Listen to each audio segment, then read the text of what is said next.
Willkommen zu dieser technischen Anleitung zum ASUS V3607V. Wir sind Kelatos Informatiker, Spezialisten für technische Reparaturen.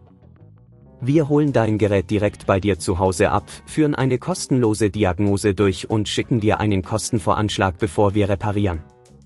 Keine Anrufe, keine Fahrten. Wir befinden uns in der Calle Joaquin Maria Lopez 26, Madrid. Bequem, transparent und professionell. Link in der Beschreibung. Das Problem, das viele Benutzer mit ihrem ASUS V3607V erleben, ist, dass das Gerät beim Hochfahren hängen bleibt und kein Zugriff auf das BIOS-Setup möglich ist. Dies kann verschiedene Ursachen haben, wie fehlerhafte Hardware oder ein beschädigtes BIOS. Wenn dieses Problem nicht rechtzeitig behoben wird, kann es dazu führen, dass das Gerät nicht mehr funktionsfähig ist und wichtige Daten verloren gehen. Für die Reparatur benötigst du einige Werkzeuge, einen Kreuzschlitzschraubendreher, eine antistatische Matte, eine Pinzette und gegebenenfalls einen neuen BIOS-Chip. Um das Gerät sicher zu öffnen, beginne damit, alle Schrauben an der Rückseite zu lösen. Achte darauf, dass du die Schrauben an einem sicheren Ort aufbewahrst. Sobald die Schrauben entfernt sind, kannst du vorsichtig das Gehäuse abheben. Sei dabei vorsichtig, um keine Clips zu beschädigen.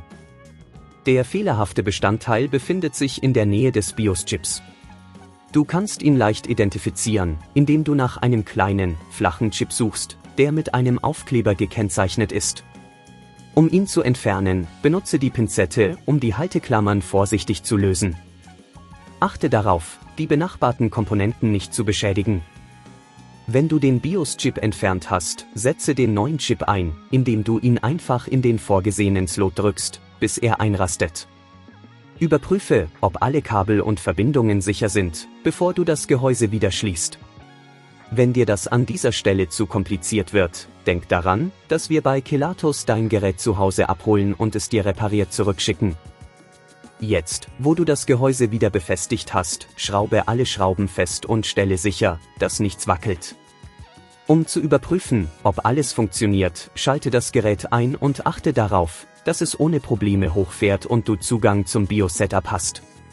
Um zukünftige Probleme zu vermeiden, achte darauf, dein BIOS regelmäßig zu aktualisieren und dein Gerät vor Überhitzung zu schützen.